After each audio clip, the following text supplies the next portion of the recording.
Esto es La Entrevista con Raúl Valladares.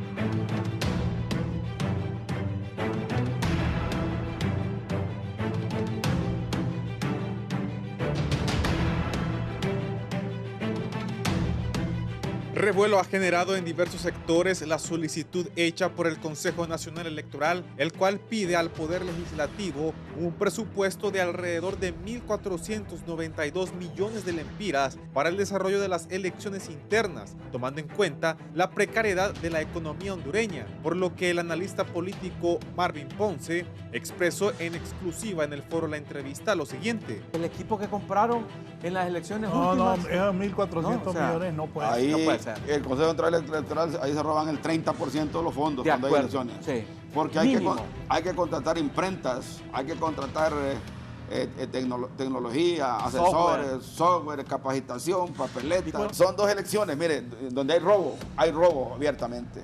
La presidenta del tribunal, yo lo denuncié por una... ¿Quién era la presidenta? La señora Hall. En el momento. Fue allá a Argentina. Yo denuncié expresamente por un canal de televisión y realmente no andaba en buenos pasos. No andaba en buenos pasos, porque realmente el Tribunal de Elecciones, porque esa es de emergencia, todo es contrata directa. Ahí se venden alcaldías. La vez pasada un alcalde de una ciudad del norte no había salido y vino su asistente con un maletín y al siguiente día tenía 213 votos más y ganó por 42 votos en esta última elección. Expertos concuerdan con lo mencionado por Marvin Ponce e indican que si el Congreso Nacional asignara estos recursos al CNE, los mismos deben ser auditados, ya que no se trata de derrochar el sacrificio que realiza el pueblo hondureño para costear este proceso electoral. Otros analistas lamentan que ese monto sea el verdadero costo para mantener la democracia en el país, por lo que sugieren que sean los partidos políticos los que deberían pagar las internas con sus propios recursos y así ahorrarle este gasto a las empobrecidas arcas públicas del Estado. Asimismo, en las últimas horas también trascendió la denuncia por parte de la oposición, en la que afirman la intención de contratar la empresa que proveyó el sistema electoral en las recientes elecciones de Venezuela, por lo que el CNE emitió un comunicado en el cual expresan que sin la aprobación del anteproyecto de ley para la administración del presupuesto para las elecciones primarias 2025, no se puede lanzar ningún proceso de contratación y mucho menos adjudicar ningún servicio para el proceso electoral. En ese sentido, niega la información falsa que circula sobre adjudicaciones a empresas y reitera que cuando lancen los procesos será de forma pública como se hizo hasta la fecha. De momento, el CNE pide a los partidos políticos agilizar la aprobación de los recursos que solicita para así no afectar el cronograma electoral. No obstante, diversos sectores señalan que el Congreso Nacional, al tomar una decisión como esta, debe hacerlo con calma, ya que se trata de una fortuna cuya administración debería ser detallada en su totalidad y no entregarla como un cheque en blanco.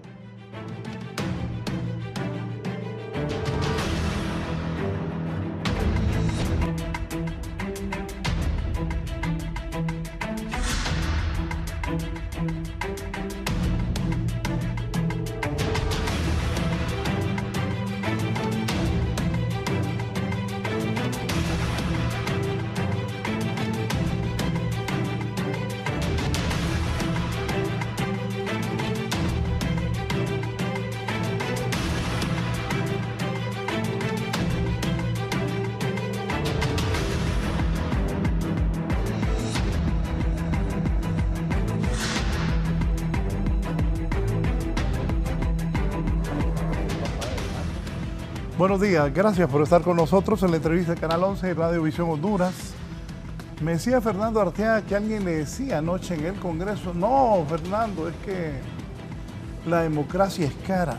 1.400 millones de lempiras para unas elecciones internas de libre, liberal y nacional. Eran bárbaros con el país. Si eso pasa, si logran meter eso, o lo aprueban los diputados, usted que nos está viendo o nos escucha a través de Radio Visión Honduras, piense para ir a votar. Vamos a ver también qué diputados se oponen a esto. Porque es un país donde las enfermeras tienen aumento, los doctores que no trabajan, que no tienen trabajo, los profesores que también necesitan, que no hay medicinas, que las carreteras son problemas. Todavía hay lugares en Honduras que para llegar es como ir a Europa. Se ocupan 9, 10 horas porque los caminos son terribles. La educación tiene que mejorar su nivel. Pero gastar 1.400 millones en unas elecciones internas creo que es no tener conciencia de las dificultades que tiene este país. Para eso tengo hoy distinguidos invitados. Está el abogado Germán Leixelar, a quien saludo. Germán, buenos días. Buenos días, Raúl. Un gusto Siempre verte. es un placer estar aquí y tratar de darle buenas noticias a los televidentes, ¿va? Aunque es una tarea difícil, pero es un gusto compartir con ustedes y gracias por la invitación. El abogado Lino Tomás Mendoza, que es analista político también y un conocedor de la política nacional. Lino. Muchas gracias, Raúl, por la oportunidad. Es importante este tema en este momento difícil que vive la sociedad hondureña y con las expectativas que han generado las elecciones en Venezuela se vuelve de mayor actualidad. Que sin duda lo vamos a tocar a lo largo del programa, creo que iniciando mejor. También aquí está con nosotros el expresidente del Colegio Hondureño de Economistas, también ministro de Economía y rector actualmente en la Universidad José Cecilio del Valle, el buen amigo don Julio Raudal. Julio. Muy buenos días a todo el auditorio de este tan gustado programa, La Entrevista, y un saludo para su conductor, don Raúl Valladares, y para el panel excelente que tenemos en esta mañana para discutir temas que son de vital importancia para el país. Muchas gracias por la invitación, Raúl. Gracias, está por incorporarse también don Luis León, que ya está aquí en el estudio, listo para participar con estos distinguidos invitados. Julio, comentario de lo que pasa en Venezuela. Bueno, era algo que se veía venir, Raúl. Para mí, en realidad, no fue una sorpresa. Yo lo venía anunciando desde hacía un rato. A ver, desde el momento en que se impide a una candidata participar en las elecciones, a la candidata que ganó las primarias de la oposición con el 90% o más del 90% de los votos, se le impide, y no se lo impidió el gobierno, se lo impide la Corte Suprema de Justicia de Venezuela, a petición, por supuesto, del gobierno. Luego, cuando al candidato de la oposición, que al final se logró poner, se le impide anunciarse, o sea, se le bloquean absolutamente todas las posibilidades de ir a foros, de ir a debates, de participar en anuncios televisivos. Después, cuando además a la gente que vive fuera del país, que son 7 millones de personas, se les prohíbe votar, y de esas 7 millones de personas, solo 60.000 personas son autorizadas para participar en la justa. Y cuando se le prohíbe la observación electoral a las entidades más serias e internacionales como la OEA o la misma Unión Europea, y cuando además el candidato presidencial amenaza claramente diciendo que si no gana las elecciones va a haber un baño de sangre en Venezuela, ¿qué era lo que se podía esperar? Yo no creo que hubiese alguna posibilidad, y es lamentable que en un país como Venezuela, un país tan rico y además tan lleno de posibilidades de mejora continua, se estén dando situaciones como esta, ¿verdad? Así es que es una pena lo que sucedió en aquel país tan querido, y ojalá, Raúl, que Venezuela no se cubanice, que Venezuela no se nicaragüenice, ¿verdad?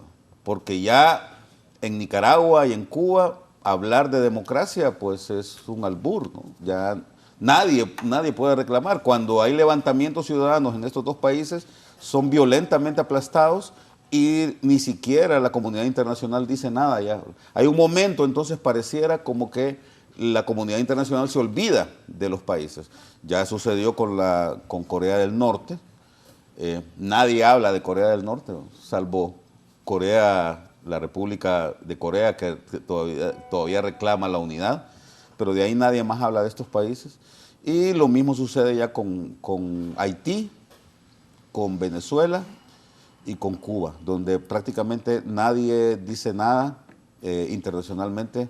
La ciudadanía está absolutamente callada y su único recurso es escaparse del país, que es lo que ya hace tiempo también está sucediendo con Venezuela, ¿no? Sí, don Germán, para usted. Bueno, coincido con Julio y agregaría lo siguiente, ¿verdad? Es doloroso y lamentable ver cómo de unos lados y de otros lados y de arriba y de abajo y de donde viene, aparentemente a nadie le interesa, ya como gobierno o como fuerza política, respetar la voluntad del tal mencionado pueblo, ¿va? Que sirve solamente para efectos electoreros, para la campaña política, pero a la hora de los toques, como decimos aquí, por no usar la otra palabra, todo eso se olvida. Llegamos al mismo punto que decía Julio. Yo creo que no nos sorprendemos, aparte de los bloqueos de los vuelos, el rechazo a los observadores. Entiendo, según comentaban, que cerraron gasolineras en muchos lugares para que la gente no tuviera combustible para trasladarse y que la gente, a pesar de eso, se movió en caballo, en bicicletas, a pie o como se pudiera. Es decir, había toda una efervescencia en la gente que termina en una nada porque simple y sencillamente este hueso es mío y no lo voy a soltar. Y lo digo con todo respeto, pues no soy venezolano, no he estado ahí, no me constan, me refiero simplemente a través de los efectos noticiosos, pero pues lo doloroso es ver que este ya es un show de espejos, como los espejos de la feria, ¿va? Entonces la pregunta es, ¿cuál es el espejo que me toca a mí? Y tengo que verme bien en él, porque lo que se conocía como democracia e ideología se ha deformado a tal nivel que por eso menciono ese tema de los espejos. Y como hondureños creo que tenemos que revisarnos bien, peinarnos mejor de la forma que podamos y ponernos el mejor trajecito para ver qué espejo nos toca y ver de qué manera no se nos deforma aún más lo que ya se ha deformado. Sí, ¿qué me dice don Lino? Bueno, pues coincido con las opiniones. Recordemos que ya la oposición había controlado el Congreso en la elección anterior y el régimen convocó a una asamblea nacional constituyente para debilitar el triunfo que había tenido la oposición en el Congreso y para tomar decisiones que sustituyen la actividad del Congreso. El hecho de que el órgano electoral esté concentrado en el mismo partido del poder, que no tenga participación la oposición, que no tenga la participación en las mesas receptoras de votos, que no tenga representación en los diferentes órganos, no se podía esperar menos. Recordemos que ya se está siguiendo el espejo de Nicaragua. En Nicaragua la oposición es constantemente detenida, mandada al exilio, perseguida, y hoy está ya Venezuela anunciando también la persecución de los principales líderes de la oposición, acusándolos para someterlos a la ley, según ellos, y fundamentalmente debilitando el sistema democrático, y ojalá esto no se desarrolle. El problema para Raúl y los compañeros que en el panel es que también ahora ya las potencias no responden por sus intereses geopolíticos en otros países. Entonces no te tocó este país a cambio de protegerte el otro, y están dejando de desarrollar esos sistemas de imposición que le están haciendo mucho daño a las sociedades y principalmente al sistema democrático. Sí, don Luis León, bienvenido, y su comentario sobre esto. Buenos días, licenciado Raúl Valladares, un gusto compartir con usted, con buenos amigos y con el pueblo hondureño. Yo creo que lo que pasó en Venezuela es el reflejo de lo que no debe pasar en nuestras democracias, pero que es lo que hemos permitido que pase por el control y manipulación que los políticos hacen a los sistemas electorales de los países.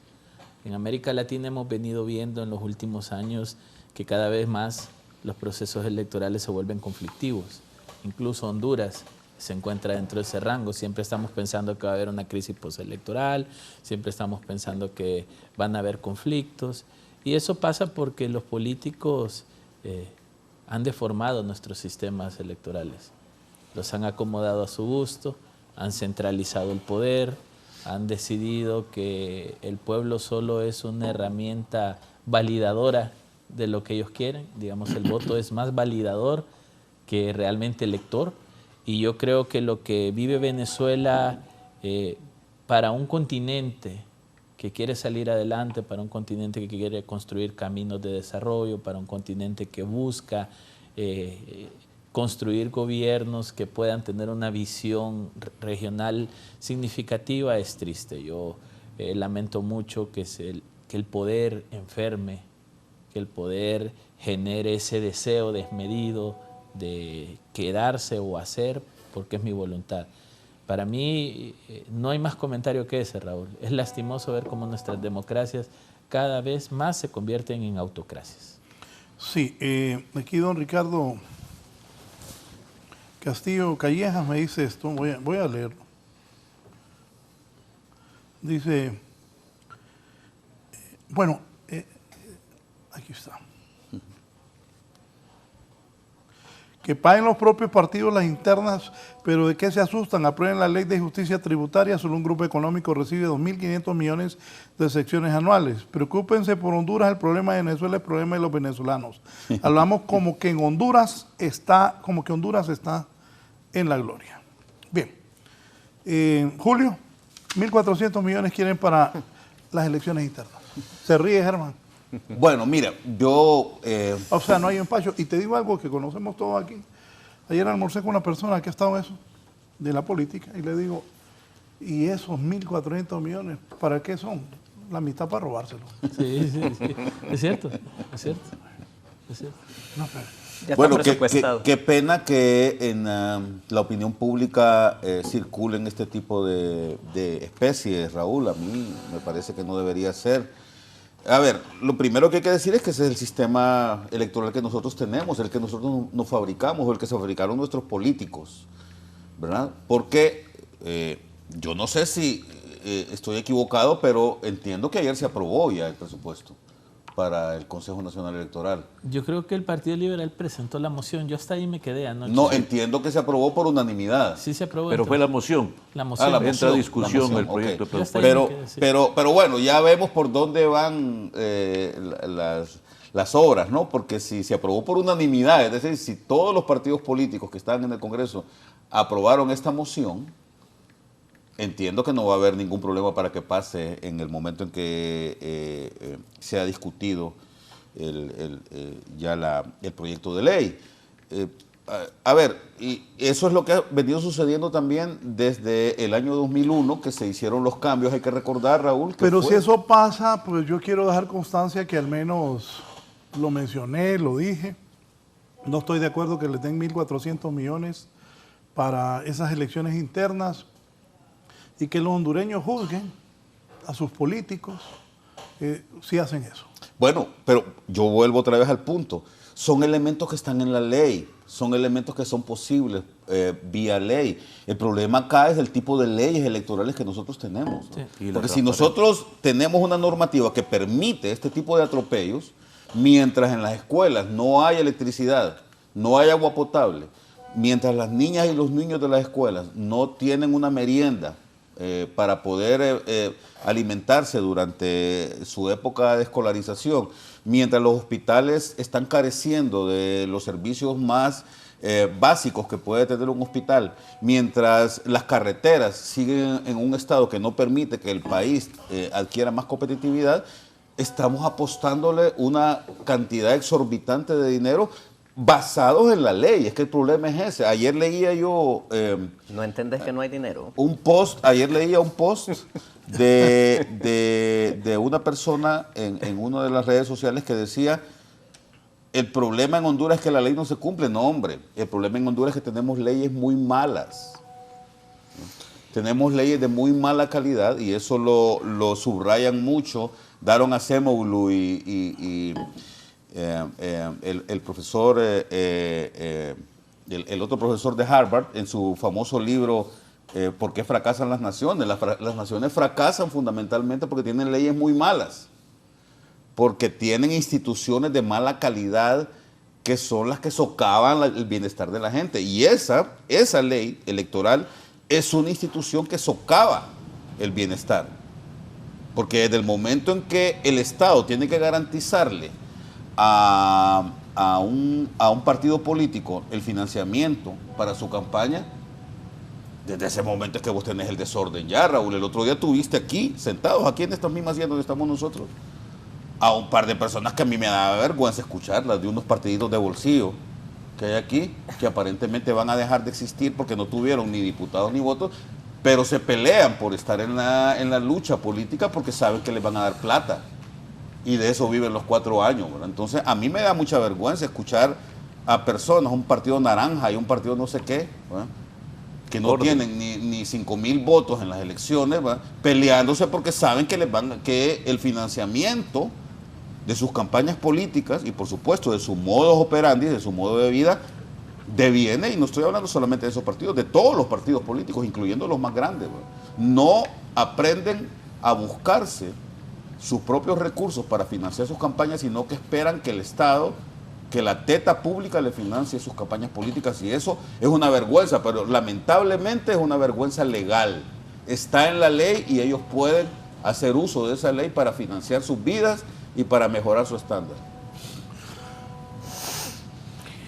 Bueno, extraordinaria exposición de Julio, porque realmente cuando se ve con la responsabilidad y la seriedad y el origen, da oportunidad de discusiones muy fuertes. Es que esto tiene un origen con las elecciones primarias de los partidos antes y después de la ley. Recordemos que antes los partidos practicaban elecciones internas y ganaba el que depositaba la mayor cantidad de papeletas que no reflejaban el voto del elector. Y luego los políticos se ponen de acuerdo con el fin de evitar la imposición de candidatos a través de elecciones amañadas y regulan lo que son las elecciones primarias. Y es ahí donde Julio dice está determinado en la ley. Y es donde la ley establece que las elecciones primarias son financiadas y son coordinadas por el Consejo Nacional Electoral. Y eso, reitero, viene el origen por las imposiciones. Recuerdo que en una elección primaria del partido, una candidata, alcalde de Comayagüela, sacó votos equivalentes a los votos de todo el país, porque depositaba la mayor cantidad de papeletas en la Junta Receptora. Ahí es donde hubo una denuncia y una oposición permanente que los partidos abusaban de las elecciones internas, y es donde se legisla ya para que los partidos pongan sus candidatos a través de la elección del voto directo, celebrando elecciones primarias. Y para garantizar estas elecciones primarias es que se establece que sean coordinadas por el órgano electoral y sean financiadas por el órgano electoral. Malo o no, ya está, bien lo decía Julio, determinado en la ley. Lo que hay que buscar es que esto sea transparente, se cumpla con el objetivo, porque no ha sido suficiente. Recordemos que se sigue amañando las elecciones primarias, pero debería de establecerse estas discusiones para fortalecer el sistema democrático y no solo para descalificar. Germán. Bueno, coincido plenamente, solo que quiero agregar un elemento más. El problema no es que esté en la ley. Hay derechos que están transcritos en un montón de lugares y no significa que los voy a ejercer hasta las últimas consecuencias o más allá de sus consecuencias, que es lo que estamos viendo, ¿verdad? O sea, estamos claros de que hay una deficiencia, y fuera de la deuda que va a generar semejante presupuesto, la deuda primaria es que no hemos hecho las reformas electorales en ninguna de las direcciones, ¿verdad? Ese es el primer elemento. Al final, Raúl nos decía, ¿verdad?, un comentario de que alguien le dijo a no sé quién por ahí, es que la democracia es cara. Un diputado le dijo anoche a Fernando Arteaga, que cubre el Congreso. Ah, ok, bien. Es cara, bueno, no es cara, es carísima, ¿verdad? O sea, realmente estamos viendo un elemento totalmente inusitado, porque al final, empecemos por esto, son elecciones internas. Si son de los partidos, ¿por qué tenemos nosotros que financiar una situación que es propia de un partido? Desde ahí vamos mal. Y lo que tú decías, Julio, de los partidos de maletín, ¿saben qué es lo triste? Que si no tengo partido de maletín, me voy a un partido grande y hago un movimiento. Y también participo del pedacito, ¿va? O sea, hay miles de maneras de llegar al pastel, aparentemente, ¿verdad? Pero así el chiste hace un rato, y perdón que te interrumpí, pero no te das cuenta que no hay dinero. ¿Ah? O sea, no hay dinero. Pero para esto sí hay. Y mientras tanto, lo que tú señalabas, no podemos desarrollar el país, no podemos llevar los productos. Y donde sí hay carreteras, se las toman, como pasó ayer con los enfermos renales, porque se está muriendo la gente por los procesos. O sea, es otro negociazo. Exactamente. Entonces es una debacle completa por donde nos asombramos. Por cierto, dicen que vienen unos observadores de Venezuela ayer que llegaron a Palmerola y como estaba tomada la carretera, entonces agarraron un helicóptero y vinieron por Ateo. Así es bien fácil, ¿verdad? Bueno, hay que comprar un helicóptero entonces. ¿Creen que ajustemos ahí uno nomás entre los llamaron cuatro? el helicóptero ahí en la base, dicen, y se fueron para la base y vinieron a Tegu para asegurarse de que iban a llegar, porque como estaba tomada la carretera de Palmerola. Pero eran los observadores que venían de regreso. Así que los observadores Sí, de claro. regreso, sí. Sí, sí. Y concluyo mi idea con esta primera parte y entrémosle al debate para ver si podemos dar alguna luz a esto. Vaya, yo puedo decir, ok, qué presupuesto tan terrible, ajá, pero viene mi pregunta y para que no se me olvide, ¿qué es lo que estaba notando de lo que dijiste? Va a haber transparencia. Por eso hay que luchar por la Va a haber transparencia. transparencia en eso. Va a ser una elección pulcra y limpia. No va a servirle a los partidos para catapultarse y decir, mire, tengo 1,5 millones de votos, aquí está, yo soy el poder político del país y además se lo estoy pagando yo. ¿Ah? Segundo, vamos a tener una debida rendición de cuentas de ese dinero. No, yo creo que no va a haber una rendición de cuentas como nunca lo ha habido. Tercero, va esto a generar un proceso de equidad, de acceso a todo el que realmente quiera votar, porque es un derecho del pueblo y es caro, pero pagamos lo que sea porque el pueblo tiene derecho a ir a votar por nosotros. Hago la pregunta. Siguiente, va a haber eficiencia, va a haber efectividad en ese proceso. Fabuloso. Ya lo siento hasta barato de todo lo que estoy diciendo ahorita. ¿Ah? Y luego, después de decir que era barato, me pregunto, tenemos otras prioridades, tenemos otras necesidades. ¿Ah? Vamos a gastar esa cantidad de dinero y ayer personas que se están muriendo porque no hay diálisis adecuada, se tomaron todas las carreteras del país para dar un golpe en la mesa y decir, señores, nos están matando. Pero no fue preparado. Claro, anoche lo dije. Ese es un pleito de 2 empresas millonarias. Correcto. Eso fue preparado y pobrecita la gente va con la necesidad. El problema es que utilizan a la gente. Bueno, un comisionado dijo que llegaron en 2 buses Pullman. Un comisionado que rompió la huelga. Pobrecita la gente que necesita, y ojalá el gobierno pudiera resolver y definir de una vez por todas eso, mientras estos se pelean por ese negocio que es multimillonario. Perdonen mi ignorancia, debe ser muy caro. Pero si suman cuántos años los gobiernos han pagado esas diálisis, creo que hubieran comprado las máquinas. Sí, y mira, estamos de acuerdo y precisamente ese es el enredo y termino con esto para darle paso a Luis León, que le falta opinar en esta etapa. Al final, lo que tú dices, Julio, utilizan a la gente, pero lo más triste es que la utilizan porque esa gente ahí está, es una necesidad real. No es un invento, no es que agarré a un par de agitadores y los puse en un terreno baldío para ver si me quedo con él. No, es gente que efectivamente se está muriendo.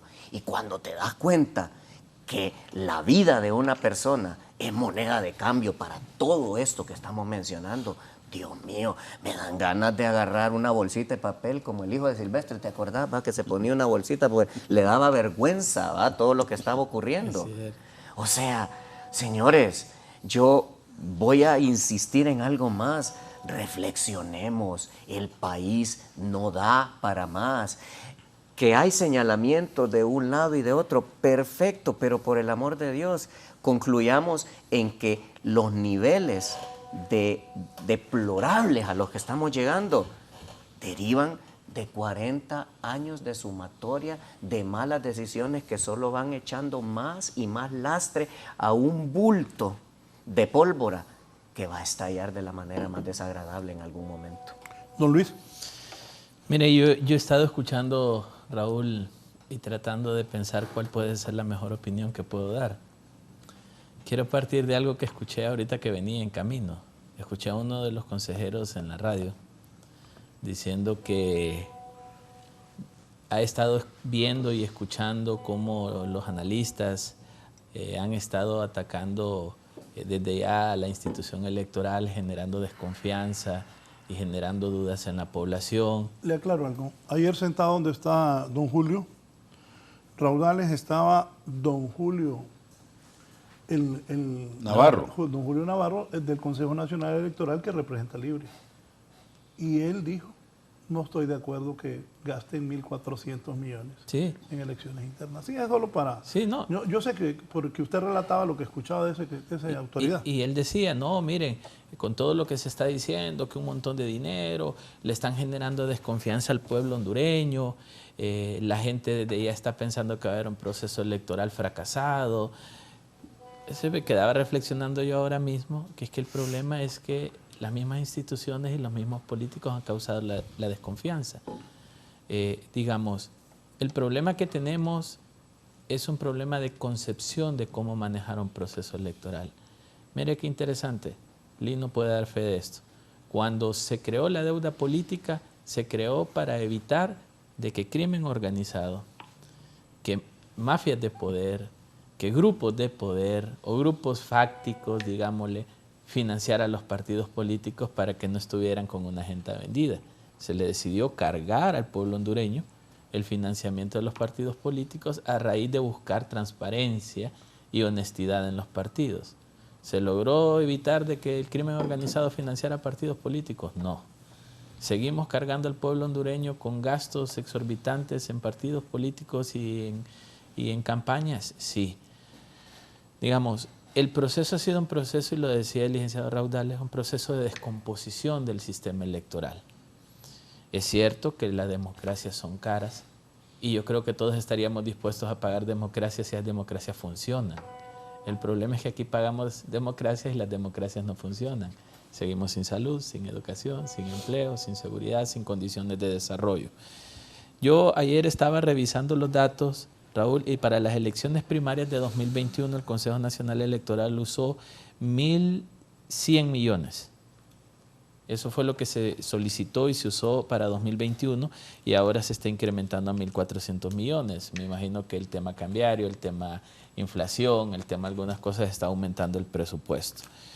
Yo personalmente hago una conversión de esos 1.400 millones de frente al presupuesto general y equivale al 0.33%. No llega ni al 1% del presupuesto. Pero es cierto que pese a que porcentualmente del presupuesto es muy bajo, es muy costoso. Voy a explicar por qué. Las elecciones generales de 2021 nos costaron 1.600 millones, 200 millones menos de los que nos va a costar la primaria de este año. En esos 1.600 millones se financió el proceso para 14 partidos políticos. Con 1.400 solo vamos a financiar 3.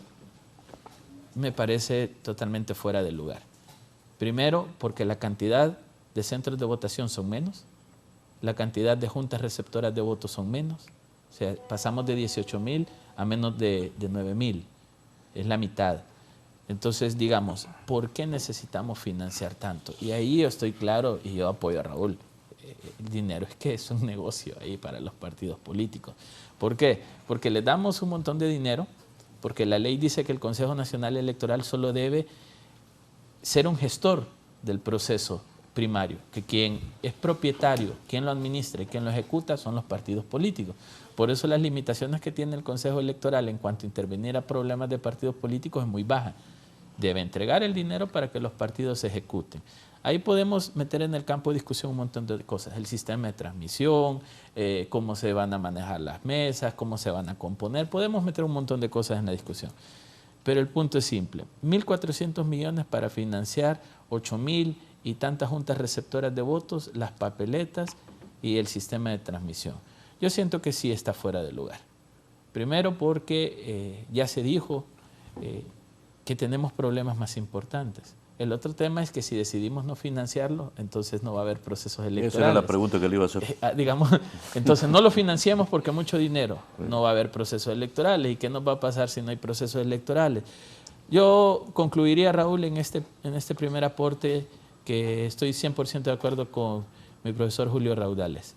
Necesitamos reformas de leyes serias, donde tengamos muy bien diseñado un proceso electoral que hoy nos genera confianza, que la gente va a votar, y aunque querramos tirarle flores al Consejo Electoral, al Tribunal de Justicia, la gente no cree en las instituciones porque son los mismos partidos políticos que la administran, y al final los votos, vamos a usar ese término que está muy de moda en los últimos años, el voto popular o la voluntad popular, la voluntad de las masas y del pueblo es irrespetado por los acuerdos políticos. Todos sabemos que los diputados muchos son negociados, que no son las marcas los que ponen a los diputados, sino los caudillos al momento de que están negociando cómo va a quedar ese bendito cociente electoral. Todos sabemos que muchos diputados son negociados. Mire, tenemos un candidato a diputado que impugnó su proceso electoral, ya va a terminar el gobierno y no le resolvieron. O sea, el hombre nunca fue diputado y lo ganó. Entonces, yo creo que es un tema legal. A ver, necesitamos una ley seria de un país que quiere ser serio. Necesitamos también políticos con ética y moral, que es lo menos que tenemos. Políticos comprometidos con el país y no con su interés político partidario. Y tercero, que esa es la otra parte, porque como hondureños nos gusta quejarnos mucho. Nos quejamos, pero a la hora de participar no participamos. Necesitamos una ciudadanía activa, que empiece a tomar su rol de hacerle ver a los tomadores de decisiones de que están ahí. Porque si no, yo digo, desperdiciar otros 1.400 millones en un proceso donde los partidos van a definir quiénes son sus candidatos, porque ellos ponen al que quieren, y al final la democracia solo sigue siendo una bandera de uso para legitimar. ¿Puedo hacer una breve acotación? Sí, claro. Por el tema legal que dijiste, creo que es pertinente. El problema fundamental es que asumamos que logramos tener esa ley. ¿Qué pasa en un país donde la institucionalidad y el respeto no existe? Podemos tener la ley más hermosa y si no la aplican, no va a servir de nada tampoco. Antes de la pausa, voy a tener que regresar al primer tema de Venezuela, porque mi buen amigo, el comisionado presidencial, don Giovanni Domínguez, me ha enviado algo para que pongamos ahí cuál fue la posición de Honduras en la Organización de Estados Americanos sobre este tema de las elecciones en Venezuela. El embajador Roberto Quesada hizo, Elder, la siguiente exposición. Se abstuvo. Sí, y antes de ir a la pausa, Elder, voy a volver porque quiero una breve opinión de ellos, de lo que expresó nuestro embajador allá en la Organización de los Estados Americanos. Ambassador of Honduras.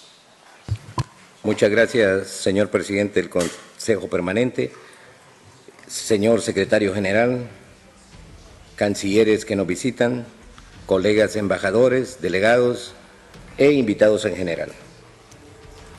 Llegó el día, por fin, que estábamos esperando, que era este, y quiero decir que con todo respeto a los que votaron a favor, a quienes estuvieron ausentes y a quienes nos abstuvimos. Aquí nosotros nos respetamos mucho, independientemente de las discrepancias que tengamos y de cómo votemos, eso no nos distancia. Nuestra presidenta, Xiomara Castro, felicitó al presidente reelecto Nicolás Maduro, luego de que el Consejo Nacional Electoral anunciara su triunfo, tal como felicitó en su momento a los presidentes Abinader de República Dominicana, Milei de Argentina, Putin de Rusia, Claudia Sheinbaum de México, siempre después de que los respectivos consejos electorales anunciaran sus triunfos. Por cierto, también Antigua y Bermuda, entre otros países, felicitó al presidente Nicolás Maduro. Hay varios países que piensan que la OEA no tiene credibilidad por varias razones. En lo que concierne a nuestro país, por ejemplo, en el 2017, ante evidencias de sobra, el secretario general Luis Almagro pidió que se repitieran las elecciones. Los Estados Unidos y la Unión Europea desconocieron tal petición, a la que posteriormente se fueron agregando otros países. Y esto dio sufrimiento a nuestro pueblo, y siendo Honduras un Estado miembro. En el caso de Venezuela, que no es un Estado miembro, solo hemos escuchado los argumentos de una parte, y cuando no se escuchan ambas partes de un conflicto, es imposible ser juez imparcial. La OEA no estuvo presente en las elecciones, no fue invitada, y ese es un derecho soberano de las naciones. Por tanto, aquí hay quienes quieren condenar solo por oídas, no porque les conste o tengan pruebas, sin peritaje. Además, sobre Venezuela hay antecedentes en este recinto. Aquí se reconoció a un presidente que nunca fue presidente, Guaidó, e incluso aquí mismo estuvo un embajador que no fue embajador. Ustedes lo recordarán, don Gustavo. No olvidemos el caso reciente de otro Estado miembro, los Estados Unidos, que en sus últimas elecciones el candidato perdedor Donald Trump hizo alegatos de fraude, lo que llevó a terribles disturbios ya por todos aquí conocidos. Tengo entendido de que la OEA, ante tales circunstancias, no se reunió de emergencia para que el partido ganador mostrara las evidencias de que no hizo fraude. Entonces, la pregunta es, ¿por qué cuando se trata de Venezuela la OEA es tan eficaz? Un ejemplo reciente de hoy mismo es la ausencia de México, tanto por la mañana como ahora mismo. Cito: la misión permanente de México ante la Organización de los Estados Americanos saluda atentamente a la honorable presidenta del Consejo Permanente en ocasión de hacer referencia a la convocatoria a la sesión extraordinaria del Consejo Permanente para abordar los resultados del proceso electoral de Venezuela, que se llevará a cabo el miércoles 31 de junio de 2024, es decir, hoy, Al respecto, la misión permanente informa que, debido al posicionamiento de la Secretaría General de la OEA, emitido esta mañana mediante un comunicado de prensa y su informe sobre el proceso electoral en Venezuela, México no participará en dicha sesión, ya que considera que no existen las condiciones para abordar este asunto de manera equilibrada e imparcial. Si analizamos lo expuesto por México, con todo respeto, pero con toda firmeza, señor presidente del Consejo Permanente, señor secretario general, colegas embajadores, delegados e invitados, esta reunión ya no tendría razón de ser, puesto que el pronunciamiento referido ha tenido amplia difusión y la gente asume que esa es la postura de los Estados miembros, aun cuando no lo sea. Estando las cosas así, desde ya cualquier resolución ha perdido relevancia. La votación de esta tarde, con todo respeto para los que votaron a favor, a quienes nos abstuvimos y a los ausentes, ha disipado cualquier duda y dejado en claro la postura de este Consejo Permanente. Muchas gracias. Bien, el embajador Roberto Quesada. Julio. Bueno, mira, yo creo que muchas de las cosas que dijo el embajador Quesada son absolutamente ciertas. La OEA, en primer lugar, ha sido un organismo absolutamente anodino a lo largo de su historia. Vos sabés que las únicas 2 veces que la OEA, que el mecanismo de la Carta Democrática de la OEA ha funcionado, tienen que ver con Honduras. La primera vez fue con la guerra Honduras-El Salvador, en donde la intervención de la OEA fue totalmente correcta y por eso separaron las acciones bélicas en aquel momento. Y la segunda vez fue cuando el golpe de Estado, ¿no?, que la OEA sacó a Honduras, le aplicó la Carta Democrática, ¿no? Y eso tuvo un impacto importante porque luego de las elecciones ya se pudo restablecer la democracia en el país. Pero solo esas 2 veces ha funcionado. El golpe de Estado contra Salvador Allende en 1973, la OEA no dijo esta boca es mía, no dijo nada. Ahí me dice Eddie, y cuando la OEA votó con 33 votos en contra del golpe de Estado del 2009 en Honduras, ahí sí funcionó la OEA. No, sí, es la única vez, como te digo, las únicas 2 veces que la aplicación de la Carta Democrática ha funcionado han sido con Honduras, ¿no? O Honduras ha estado involucrado. Pero quiero decir además que es una pena, por ejemplo, que Venezuela no esté sentada en la OEA en este momento y que hayan tenido a Juan Guaidó o al representante de Juan Guaidó sentado ahí, cuando todos sabemos en lo que terminó ese proceso de Juan Guaidó. Entonces yo creo que a estos organismos internacionales les falta un poco de seriedad a la hora de abordar estos elementos, ¿verdad? Y como bien decía el embajador Quesada, prácticamente era previsible también que no se iba a aprobar esta moción o esta iniciativa que se tomó por parte de la Secretaría General, debido justamente a que ya de por sí la OEA es un organismo totalmente descalificado para manifestarte en este tipo de cosas. Por lo que digo, por lo que ha sucedido en la historia, que creo que hay que entender bien lo que sucede en la historia para poder tener una visión más clara de cómo es que funcionan estos organismos, ¿verdad? Entonces, ojalá que en algún momento esta situación cambie, porque creo que una instancia como la OEA es importante para que se pueda garantizar el bienestar de los países y de la comunidad internacional, ¿no? Germán. Mira, yo estoy de acuerdo con Julio, solo agregaría algo y voy a tratar de ser breve. Hemos llegado a una suerte de manipulación de cada criterio y cada concepto que ya hemos perdido la visión de cuándo aplican las cosas. Por ejemplo, si te digo, macho que respinga, chimadura tiene, ahí murió, ¿ah? Pero luego cuando hay otro silencio vengo y te saco, es que el que calla otorga, ¿va? Y entonces decir, ¿cuál le aplica?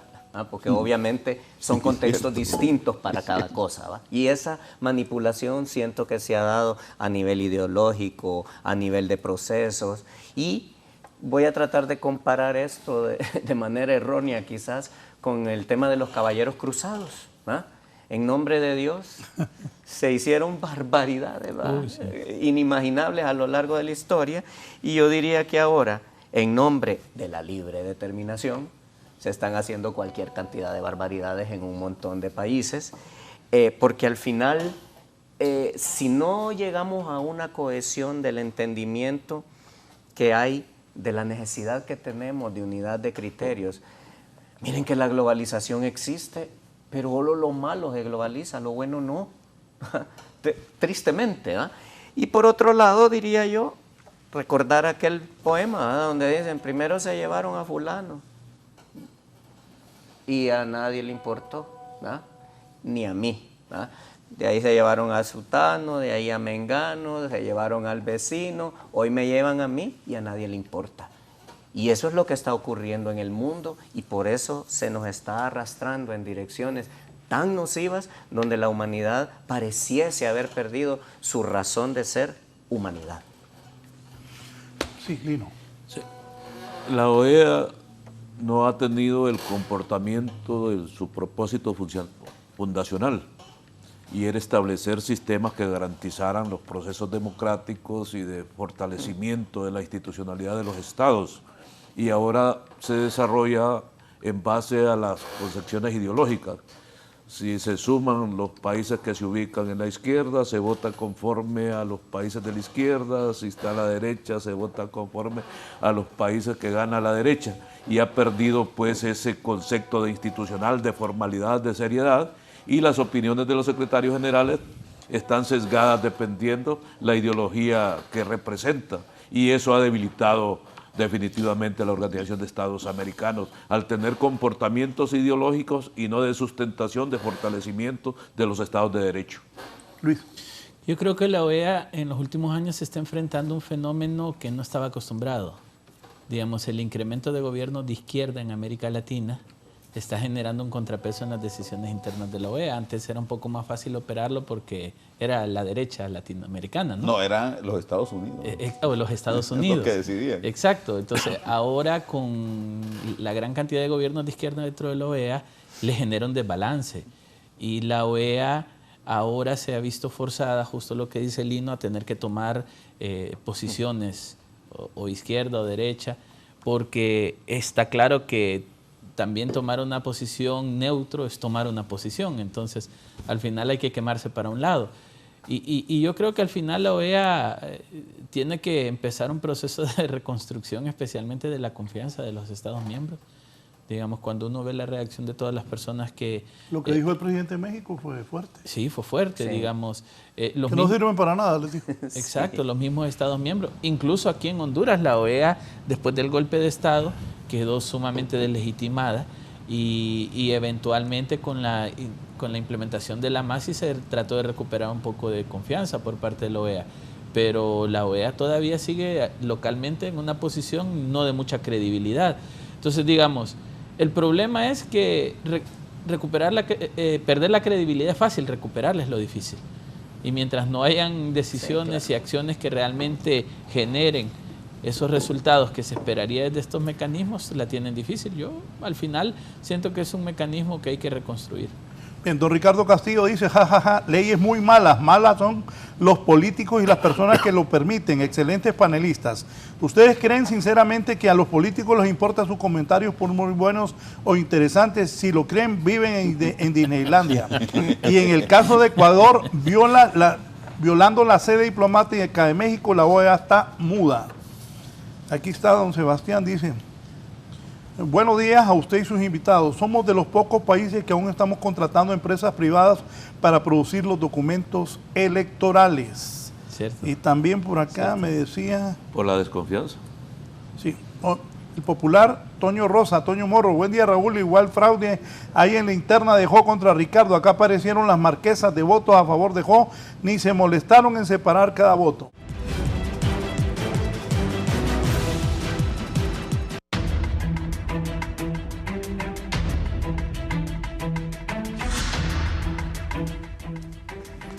Las elecciones primarias van a costar más que las generales del año 2021. Sí, es Pero que... solo explíquenme eso. O sea, son 3 partidos, ¿no? Libre, Liberal, Nacional. Las elecciones primarias estas van a costar más que las elecciones generales. Es que cuestan más porque hay una cantidad de proyectos y de fortalecimiento del sistema que exige el presupuesto. Y desgraciadamente, pues, la ley establece que es financiada por el Consejo Nacional Electoral. Se me viene y equivale a la mente prácticamente a 3 elecciones. Se me viene a la mente que dijeron, ve, como la ley lo permite, hay que justificar esto, hay que sacar más pisto. 1.600 millones costó la general. En ese sentido, Raúl, yo soy codirector del Consejo Nacional Electoral en la Dirección de Organizaciones Políticas. Y ahí, en el nuevo consejo, ahí se han establecido normas tratando de transparentar, porque no es que es perfecto el órgano, pero los últimos consejeros han estado tratando de establecer políticas de transparencia. Primero, con la nueva conformación, cuando se reforma la ley y se establece el Consejo Nacional Electoral, a efecto de garantizar transparencia, nombran un codirector en cada dirección tratando de garantizar el proceso. Luego, en la actualidad, los consejeros, adelantándose a estos acontecimientos que están sucediendo, presentó en mayo un proyecto de decreto para como ley de administración, ejecución y transparencia del presupuesto. Hoy se está hablando ya de que el Consejo está tratando de contratar empresas, de que está tratando de ejecutar el presupuesto y es imposible porque no cuenta con él. Ya se están hablando de nombres de empresas que están por contratarse y eso es, lo decía yo, Raúl, cuando no estábamos en el programa, muchos están tratando de descalificar el proceso, unos por beneficios personales, otros por generar crisis. Y realmente hoy te felicito porque los analistas que traes y que me siento orgulloso de compartir con ellos, están estableciendo un parámetro muy serio y muy formal de la necesidad de establecer procesos que garanticen y que las críticas sean con el fin de construir y no destruir, porque la mayoría de los participantes en esto tratan orientados a la descalificación, Entonces creo que si el presupuesto es alto o no, es una bonita oportunidad para establecer parámetros de discusión. Y te quiero decir algo. Ayer cuando Julio Navarro estaba ahí, que es el representante libre, cuando yo le escuché eso, desde ese momento yo dije, no es cierto, si lo está diciendo, pensé yo, es lo que para qué van a gastar tanta plata en un país tan pobre. Como dice bien el abogado Lino Tomás, la ley lo permite, pero yo acompaño lo que dijo Julio Navarro ahí. Si pudieran buscarme lo que dijo Julio Navarro ahí para ponerlo después, que en un país tan pobre, es más, lo interpretó mal uno de los panelistas, porque Julio dijo gastar 1.400 millones en unas elecciones internas que ya se sabe quién va a ganar, porque lo que quiso decir que Partido Liberal Libre y Nacional son pocos los que tienen las posibilidades de ganar. Eso se refirió Julio Navarro, pero se mostró en desacuerdo. Yo al escuchar eso, y es la función de un periodista, gastar 1.400 millones. Y pero el anteproyecto de presupuesto ha firmado por Julio. O sea, tuvo que haber cuestionado en la elaboración del presupuesto. Yo creo que en esto tenemos que ser objetivos, Raúl, porque si yo estoy dentro de la institución, también tengo que proponer pues una rectificación del presupuesto y no venir a decir a un programa que con muy buenos amigos de Julio, lo respeto mucho, venía a decir un programa que estoy en contra del presupuesto, pero lo estoy presentando con mi firma a Finanzas y al Congreso Nacional. Mire, el problema, yo se lo he dicho a Julio personalmente incluso, porque somos amigos. De Julio a Julio. Sí. De Julio a Julio. Navarro. Muy bien. Julio pone mucho que lo recusen, hombre, por andar yendo a programas de televisión. Cuando él es juez, y es un funcionario. Mire, cuando uno es funcionario, uno tiene que quedarse o hablar de temas que le corresponden en su función, ¿no? Sí, y no ir a... Y en este tema más bien debería defender el proyecto de presupuesto, porque realmente tiene alguna sustentación, son 23 programas que se establecen. Lo caro ahí es la transmisión de resultados, porque ahora la ley exige también que en las primarias se deben transmitir los resultados y que el grado de desconfianza y descalificaciones no permite, compañeros, que el propio Consejo Nacional Electoral tenga su propio sistema, que sería muy económico y muy barato, y teniendo la capacidad técnica y los profesionales adecuados para tenerlo. Entonces yo creo, no estoy de acuerdo con Julio con eso, porque lo primero es sustentar y justificar el presupuesto. Si el presupuesto era muy alto, tenía que hacerse las rectificaciones dentro del Consejo y no venir a un programa de... Es que esa es una función de ellos. Ellos tienen que preparar ese presupuesto. Claro. A ver. Para eso están. Exactamente. A ver, si ellos... Ahí hay 3 comisionados, pero también hay un equipo técnico fuerte, ¿no? Sí, claro. Ese consejo tiene un equipo, sí. Yo sé que Lino Tomás lo conoce muy bien porque él estaba muy metido en esos temas. Y ahí hay un equipo técnico bien fuerte. O sea, ellos son los llamados a presentar un presupuesto y decir, esto es lo que requieren unas elecciones internas o primarias que sean confiables y transparentes, ¿no? Pero no que salen ahí en eso sí estoy de acuerdo con Julio Navarro, que no se puede salir con un número y decir, ahorita y después vamos a ver si funciona el número o no funciona, los 1.400 millones famosos, que como bien dice Luisito, eso representa un 27% de incremento con respecto a lo que se presentó en el 2021, 2020 fue. 21. No, 2020 porque se aprobó, así como ahorita lo estamos aprobando hace 4 años. Sí, búsquenme eso de Julio, Elder. 2020, imagínate, 27% y hemos tenido inflaciones. Yo sé que la del 2022 fue elevada, fue 9.8, es la única que ha sido bastante elevada. Pero no hemos tenido inflaciones arriba del 5% en los últimos años. Entonces, ¿cómo es posible que tengamos un incremento del 27%, que es un promedio de 7% anual, cuando tenemos inflaciones mucho más bajas? Pero entonces, ¿en qué consiste ese incremento y qué es lo que se va a gastar? Porque es una pena que el país esté invirtiendo tanto en algo que no le resulta totalmente funcional al país. Mire, solo volviendo solo les leo esto del abogado Carlos Padilla, como deberían ser los procesos internos de los partidos políticos en Honduras vía convención, no haciendo que el Estado financie estos procesos a un costo de más de 1.000 millones de lempiras, que debería servir para fortalecer asuntos de primera necesidad, no políticos. De esa forma se fortalecerá la democracia en el sentido electoral. Solo mire este dato que le voy a dar. Estaba buscando hoy aquí. Y una máquina de diálisis cuesta $20,000, medio millón de lempiras.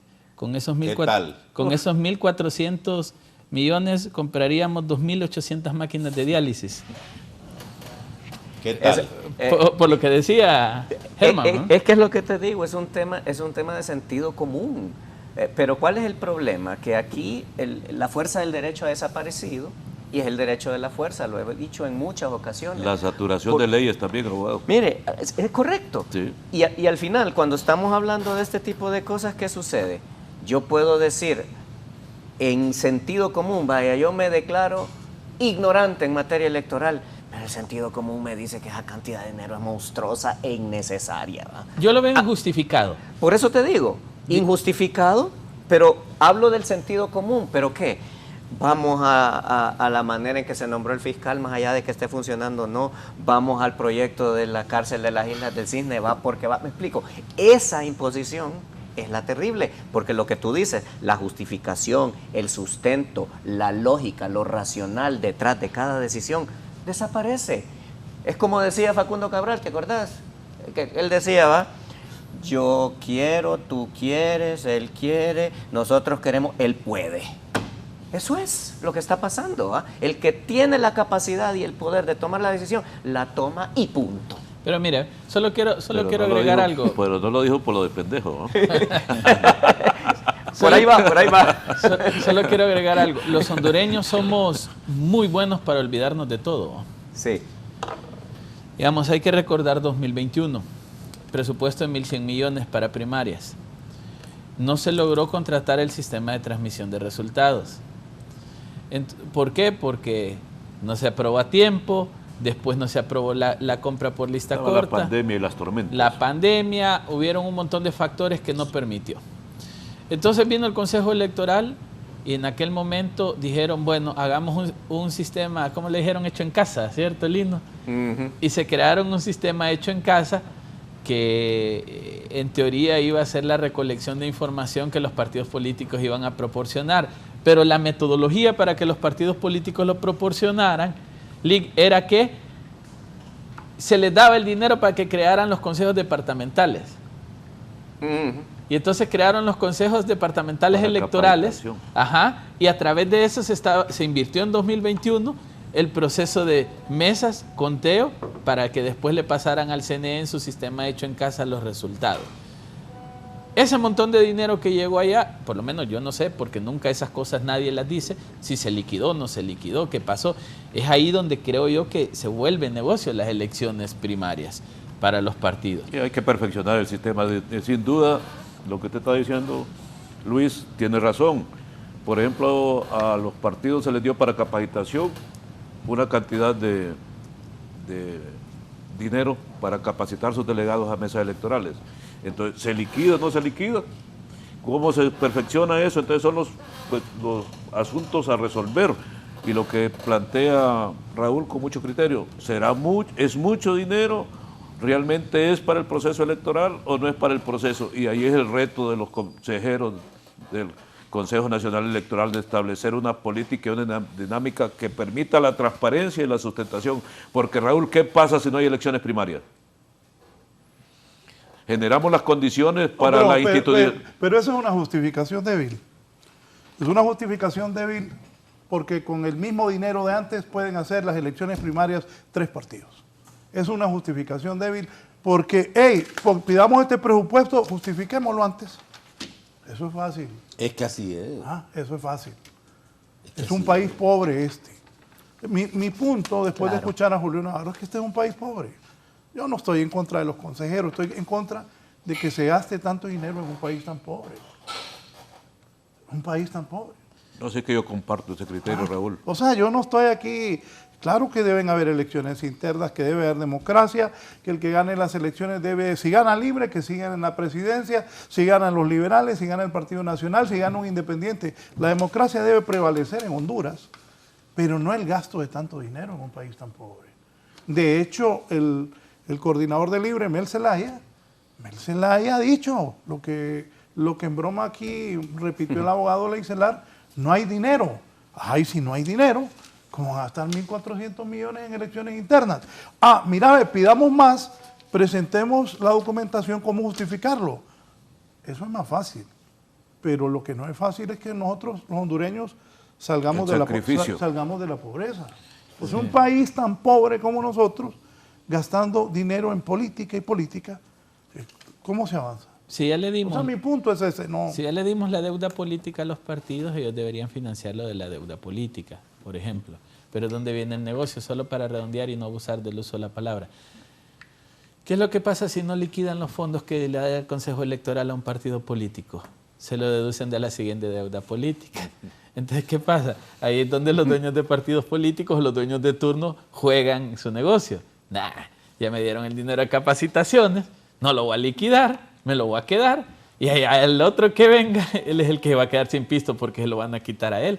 O sea, es un negocio redondo, siendo franco. Desde que se lo dan, si no lo liquidan no hay problema, nos arreglamos más tarde. Nos arreglamos más tarde. Y ya no va a estar él más tarde, va a estar otro. Entonces el que se va a quedar sin dinero es el otro porque lo van a quitar. Eso es lo que denota el desorden administrativo por el que el país pasa en general. Sí, y en no general. es nuevo, ojo, porque tampoco No. esto está pasando ahorita, esto ha pasado siempre. Fíjate, ya se sabía que iba a haber elecciones internas o primarias. Sí. ¿Por qué en el presupuesto 2024 no iba el renglón presupuestario adecuado?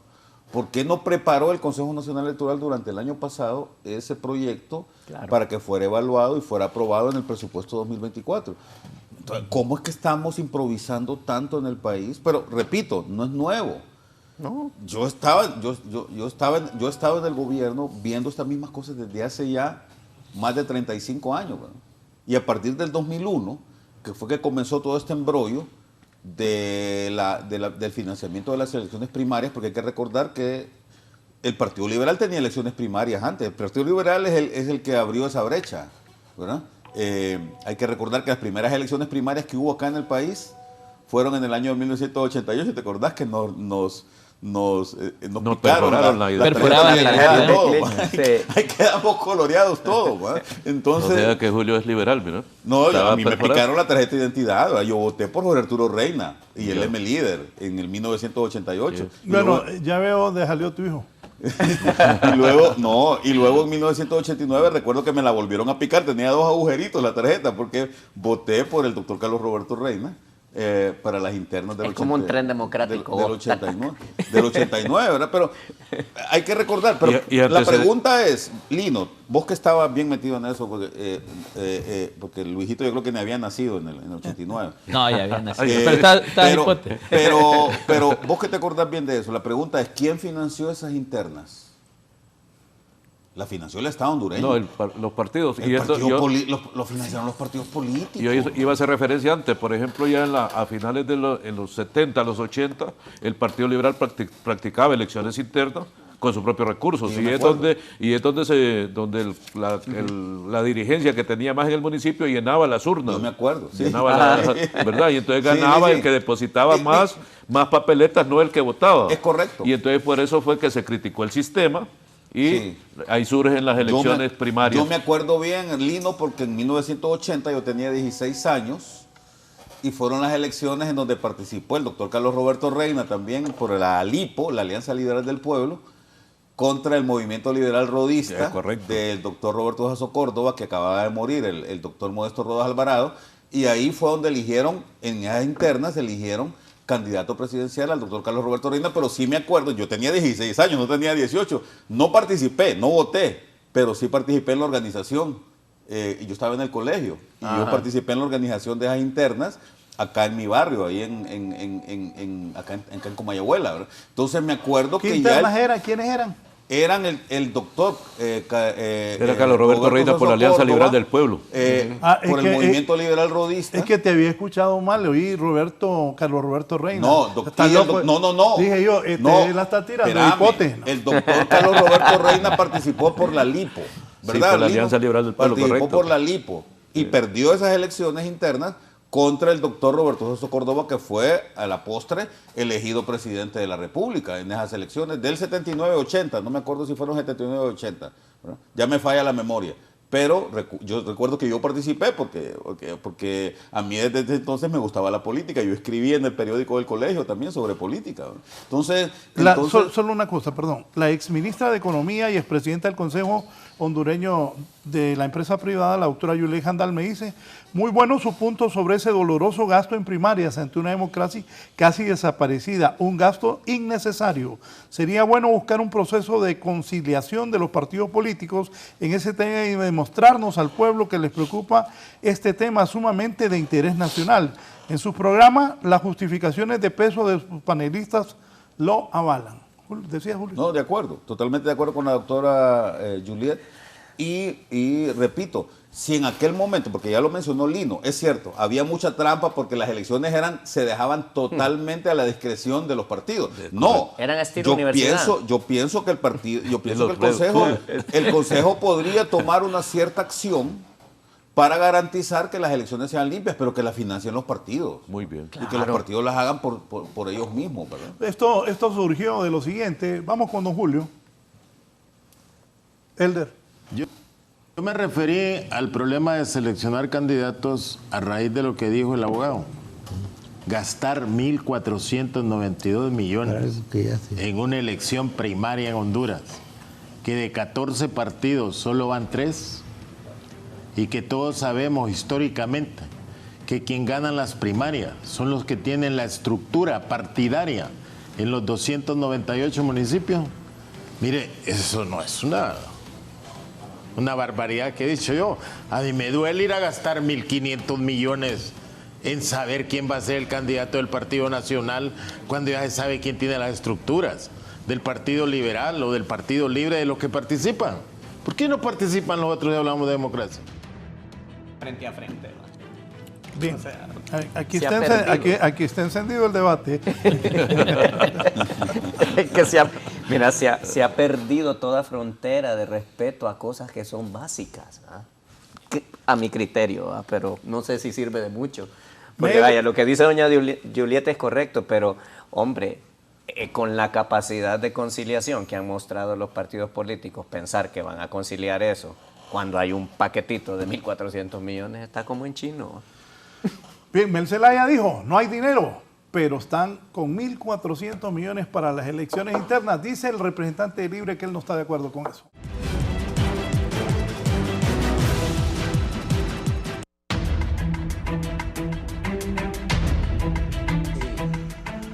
Bien, continuamos. El Consejo Nacional Electoral desmintió que se haya contratado la misma empresa que proyectó los resultados de las elecciones en Venezuela.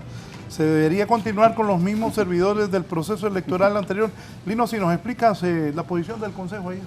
Bueno, el Consejo Nacional Electoral está claro que establece el presupuesto en base a la costumbre. Y eso ha venido desarrollando el antiguo Tribunal Supremo Electoral y ahora el Consejo Nacional Electoral, financiando las elecciones primarias de los partidos. No hacen más que cumplir con su función y de acuerdo a los diferentes programas. Solo una elección primaria desarrolla 23 proyectos que son caros. Papeletas, transporte.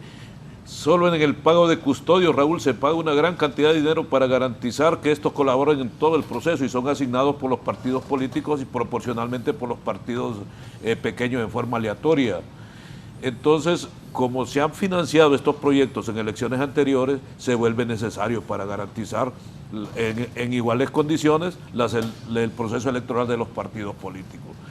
Justo o injusto, los actuales consejeros presentan un proyecto conforme ha sido la costumbre en las últimas elecciones primarias desde que se aprobaron las elecciones primarias y los costos y el costo del precio viene incrementándose y en base a eso se ha desarrollado. Hay cosas que hay que señalar, Raúl. El uso del lector biométrico garantizó alta transparencia en el proceso pasado y la inversión en el uso de ese aparato fue cara. Ahora hay que programarlo de nuevo, procurar que los partidos políticos lo utilicen en las elecciones primarias para transparentar el proceso, porque si no se garantiza... Programarlo de nuevo es un nuevo gasto. Es un nuevo gasto, sí, correcto, porque el problema es que cuando se someten a licitación, estas empresas que desarrollan los programas lo dejan bloqueado por falta de, no sé si esa terminología de contratación la desconozco, no quisiera juzgarlo.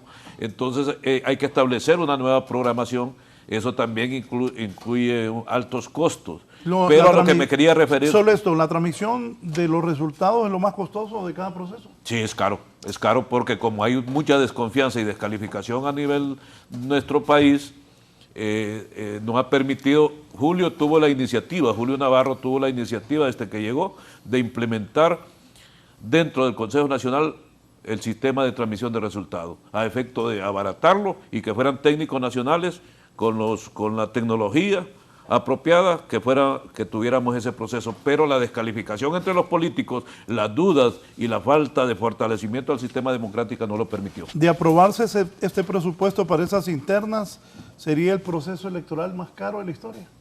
El primario más caro, sí, ese es más caro. Es que todos son los más caros de la historia. Sí, el anterior cada era más año caro va a que ir el Y segundo. de ahí va a venir otro más caro. Escalonadamente sí, este es el más caro, el de 2030 va a ser más caro, o sea, es escalonado, y eso sí, pero digamos, yo quiero abonar a lo que decía Lina, es que, digamos, se compró el lector biométrico, tenemos todos los aparatos ahí, Tenemos 20.000 aparatos. pero resulta que las malas negociaciones de los contratos hacen que, aunque usted, es como que usted comprara un celular y lo compra con una compañía de telefonía y después usted lo quiere pasar a otra, no puede, tiene que hackearlo.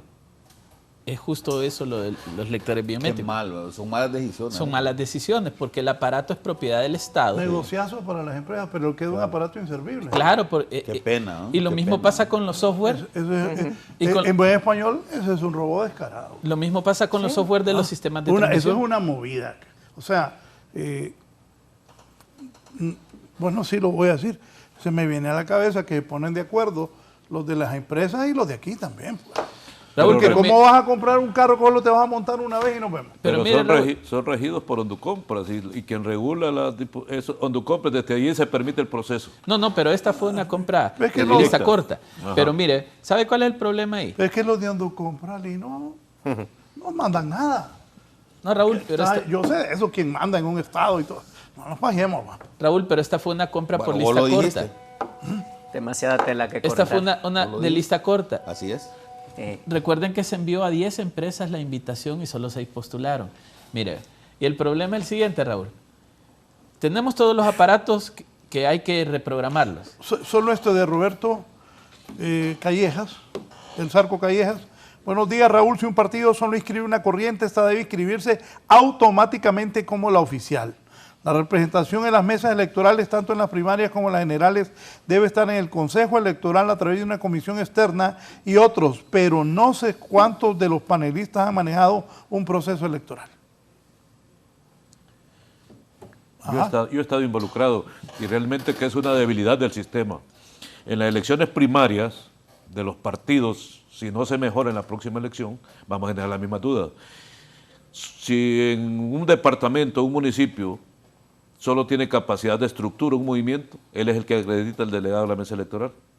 Si no se utiliza el aparato biométrico, como no se utilizaba en las elecciones primarias anteriores, el resultado viene abultado.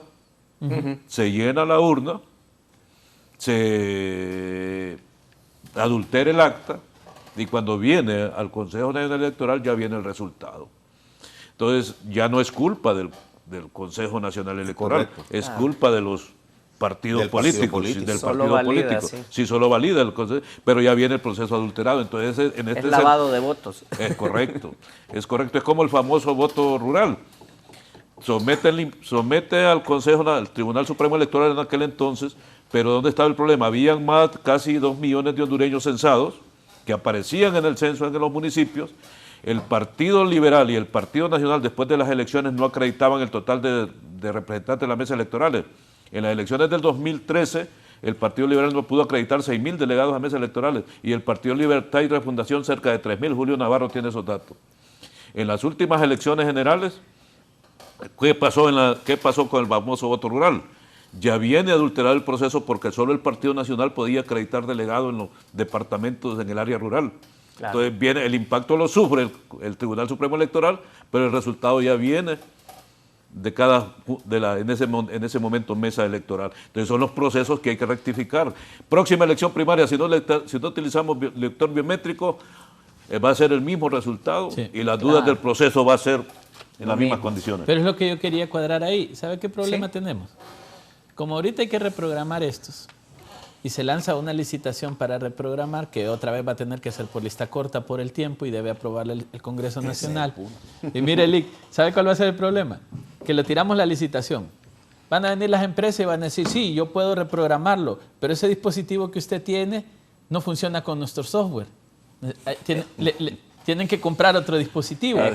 Además, si hay voluntad de los partidos políticos de implementarlo, ¿por qué esta decisión de los partidos? Porque en las primarias no es obligatorio, solo en las generales. Es correcto. Entonces ahí viene el otro problema. ¿Qué le va a quedar al Consejo Electoral? O comprar otro paquete de electores biométricos para la empresa que gana la licitación, o tener que dársela al anterior para que programe. O sea, pero mira, Luis, el cruce absurdo. Estamos hablando de internas manejadas prácticamente por los partidos, pero donde se involucra el Consejo Nacional Electoral. Y en la al revés, en la general es el Consejo Electoral, pero está manejada por los partidos políticos de fondo. Sí. Entonces ahí hay un traslape absurdo, y usted mencionó, Lino, una parte que no hemos mencionado, el censo. Ni siquiera tenemos depurado el censo. Hasta este momento, con las cifras oficiales, creo yo que somos un país que no sabe cuántos habitantes tiene y cuántos habitantes hay en el exterior, de manera fehaciente, porque también hay dudas al respecto. Entonces la pregunta es... Pero se ha avanzado, en ese proceso se ha avanzado. Es correcto, sí. Pero ¿por qué lo señalo? Porque estamos manejando una cantidad de presupuesto para una cosa meramente electoral, cuando podríamos haber ido haciendo una depuración más completa de eso, que es posiblemente más importante que lo que estamos mencionando. Entonces, a eso vamos, la priorización y la forma en que se define qué es lo que vamos a hacer después, está totalmente rebasada o sin un sentido lógico de lo que buscamos. Antonio Velázquez Mazón y Raúl, todos los que ahora critican lo que sucede en las elecciones primarias en esta bella Honduras, no lo criticaban cuando ellos eran parte de la estructura oficialista de su respectivo partido. No me refiero a los panelistas. Bueno, nos salvamos. No, pero tiene razón. Sí, pero es cierto. La verdad es que mucha gente se queda callada ahora, ¿verdad? Y eso a mí me parece que es poco ético, ¿verdad? Que antes defendían lo que ahora atacan, ¿no?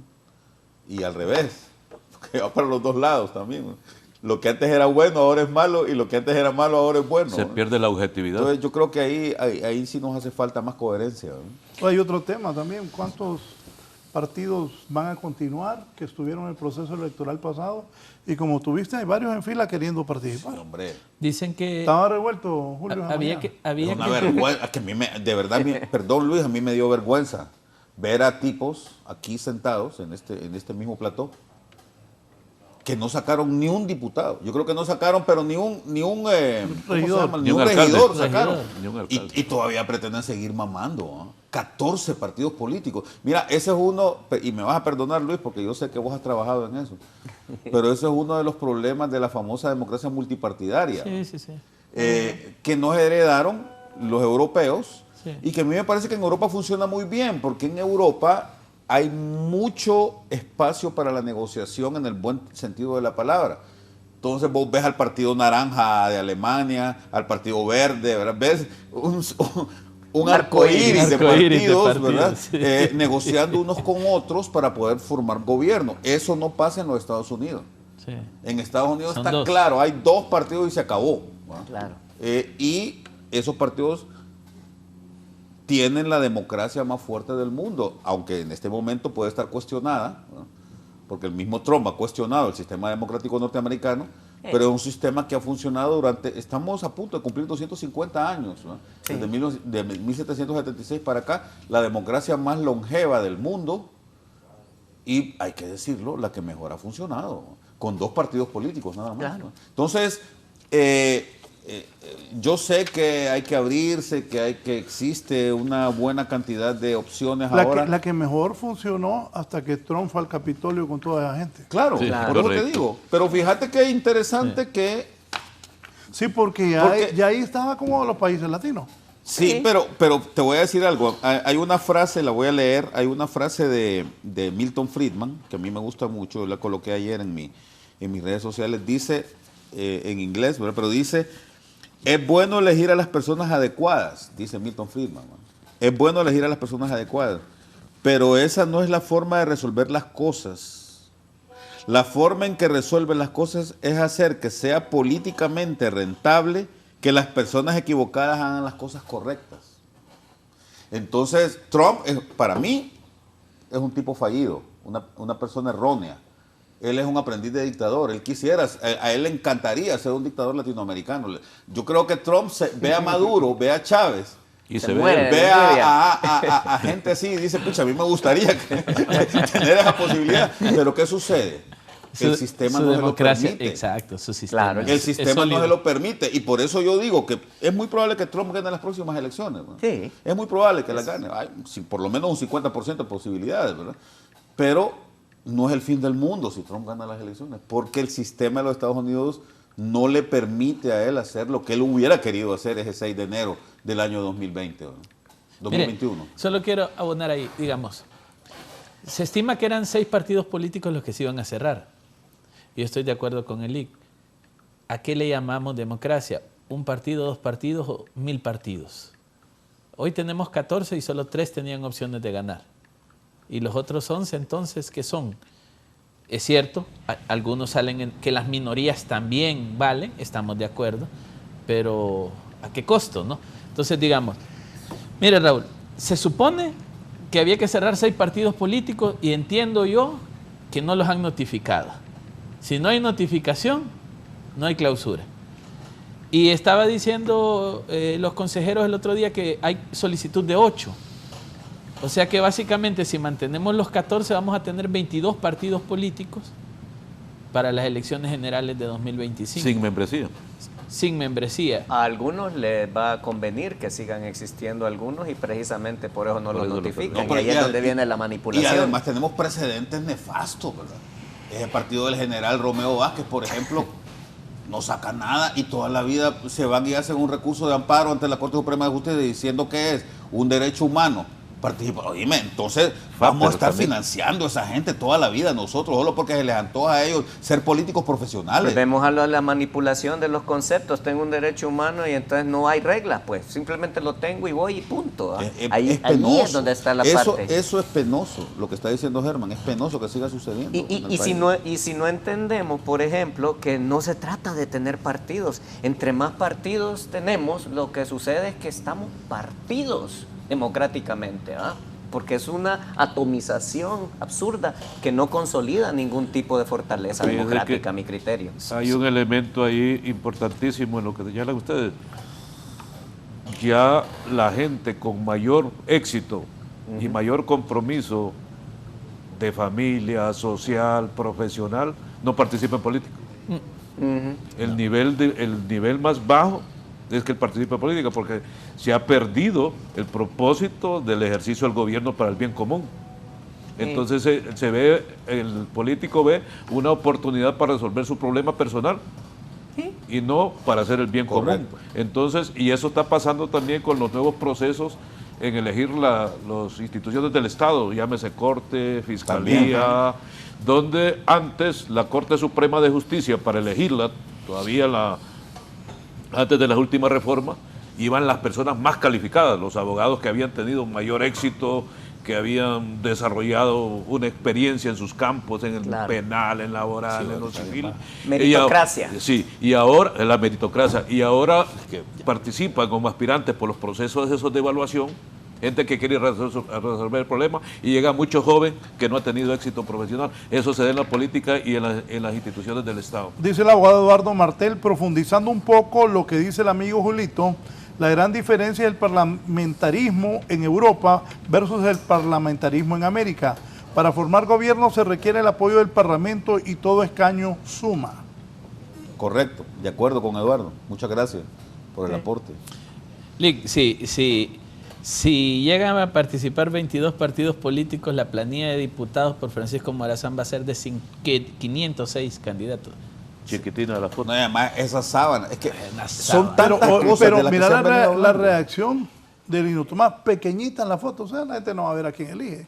Sí. Correcto. Que al final eso también es un atropello a la democracia. Eligen, pues, y eso es algo que vimos también en Venezuela, que a mí me parece aberrante. Vos viste esa papeleta en Venezuela. Tenía como 15 fotos de Maduro y una foto ahí al ladito del otro señor, ¿no? Entonces, oíme, perdón, se me olvidó mencionar eso al comienzo. Sí, es pero cierto. vos viste esa papeleta, da pena también, No, ¿verdad? es una a eso burla. llamás democracia, vos. Es una burla, realmente. Sí. Pues, y lo terrible es eso, pues, que es un medio que solamente sirve para instaurar determinada cuestión que es necesaria porque necesitamos gobernantes, pero la burla hacia la voluntad del pueblo, eso es lo terrible. Y te voy a decir algo más, Germán. Yo tengo ya 60 años, ahorita en un mes cumplo 60 años. He votado, creo que esta va a ser mi, no sé, desde el 86 fue la primera vez que yo voté para las elecciones donde ganó el ingeniero Ascona. Creo que deben ser más o menos unas 10 o 12 elecciones que llevo ya.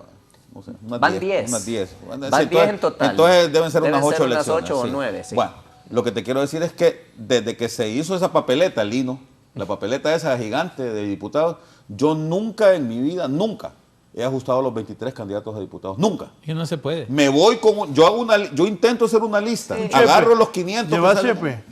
Sí. No. Y es lo correcto. El profesor lleva chepe. Es lo correcto. Es lo correcto. En los periódicos salen publicadas las papeletas. Sí. Antes, uno agarra la papeleta y se pone a anotar. Cuesta, ¿Quién vota? No, nunca he ajustado los 23. Es que ya estando ahí uno siente que no tiene tiempo. Pero además a mí me han dicho, si no llenas las 23 casillas, se la van a llenar. Así es que llenar. Entonces yo pongo, ¿qué hago? Y perdonen, la impudicia.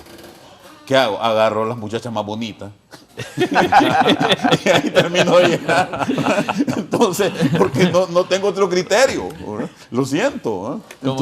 Como cuando ganó Maduro. Incluso a uno que es más sectario, cuando votas en plancha. Sí, pero aún así, cuando uno tiene un poco de compromiso, es difícil votar en plancha, refiriéndome a lo que dice Julio. Sí. También me ha tocado a mí ser difícil identificar los 23, cuando uno empieza lo que hablábamos de la meritocracia, ¿va? ¿Quién va?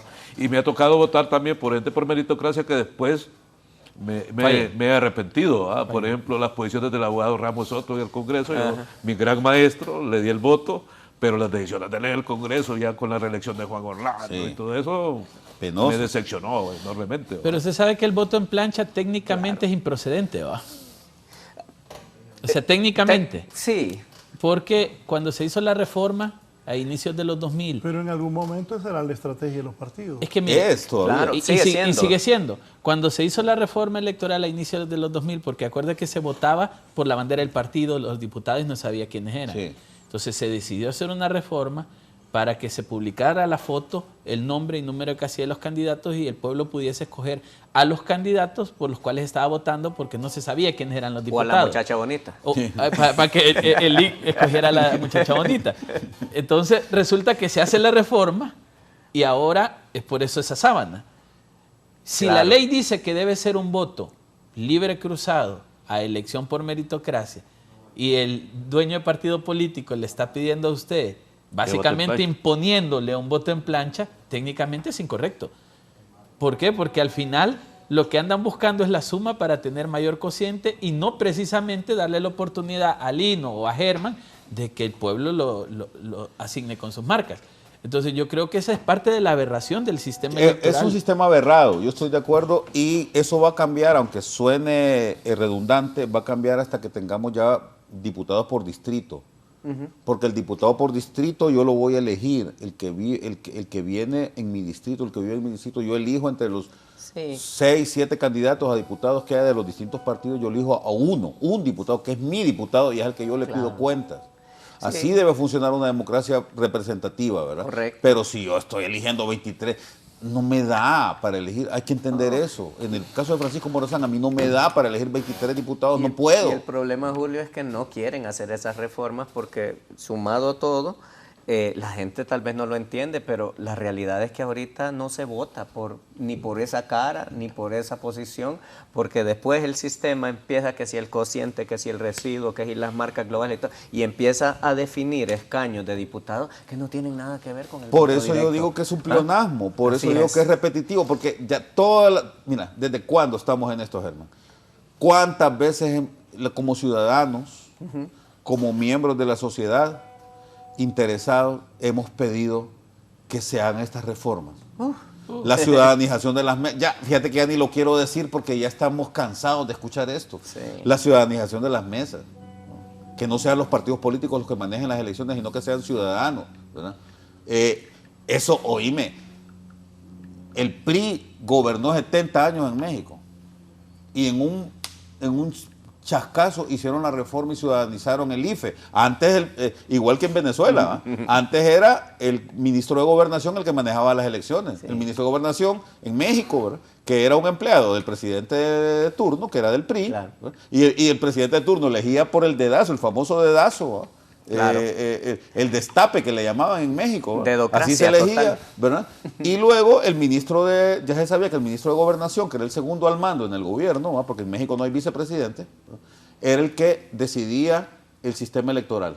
Claro. Eso en tiempos de Salinas de Gortari, después de la crisis que hubo, cuando se presentó Cuauhtémoc Cárdenas, que casi le gana las elecciones a Salinas, que dicen que fue un robo eso. Dicen que la ganó. Bueno, pero después de esa crisis que se dio en el PRI, esa decisión que se dio en el PRI, y que de ahí nació, por cierto, el PRD, que es el partido de donde nació también don Andrés Manuel López Obrador, de ahí nace esa reforma, ¿verdad?, y se crea el IFE en aquel momento, Instituto Federal Electoral, que era ciudadano.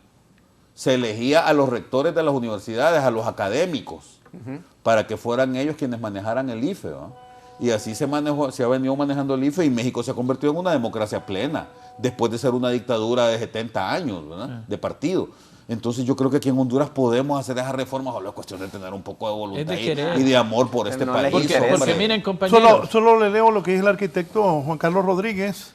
Dice él, aquí, buenos días, dice: me ha gustado el desarrollo del foro el día de hoy, pero creo que hay que recordar que de nada nos sirve gastar esa millonaria cantidad de dinero cuando después los partidos comienzan a hacer los cambios que a su determinación desean por conveniencia personal o partidaria. Eso para mí es el detonante claro para no tener que gastar un dinero que se tira como sal en el agua.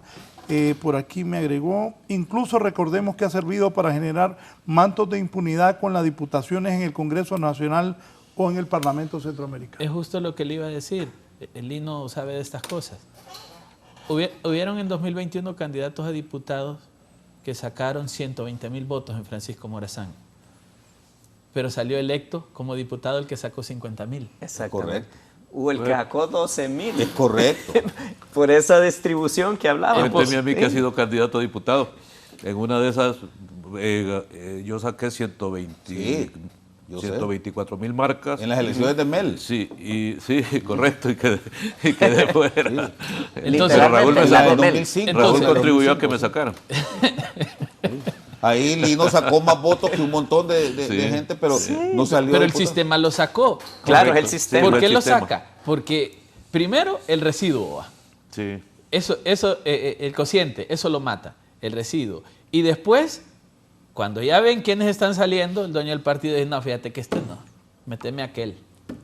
Entonces el otro partido le dice: bueno, yo te dejo que lo metas a cambio de que vos me dejes entrar a porque están viendo cómo van a jugar ya en el Congreso Nacional. O sea, es justo lo que decía la persona que envió el mensaje. Yo estimo, eso de los cambios ya no se daba, lo utilizó mucho don Jaime, de que sacara un diputado y salía electo el diputado y en la Tribunal Supremo Electoral se sustituía por otro. No, eso se fortaleció, eso es difícil.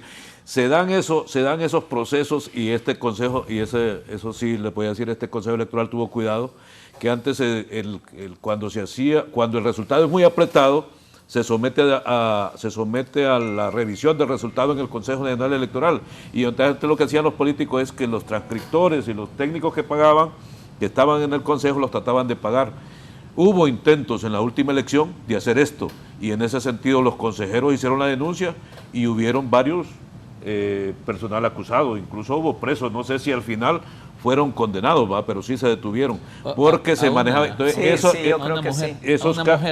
esos cambios de diputados sí se daban antes, y se dan cuando el resultado es muy apretado, y se sometía al Tribunal Supremo Electoral, y los técnicos hacían sus cambios ahí. Es que ¿sabe qué es lo que pasa, Lino y amigos aquí? Que el sistema, digamos, de esa situación de los escaños tenía un sentido cuando eran dos partidos políticos, porque lo que trataba de asegurar es que hubiera una distribución justa y balanceada entre los dos partidos.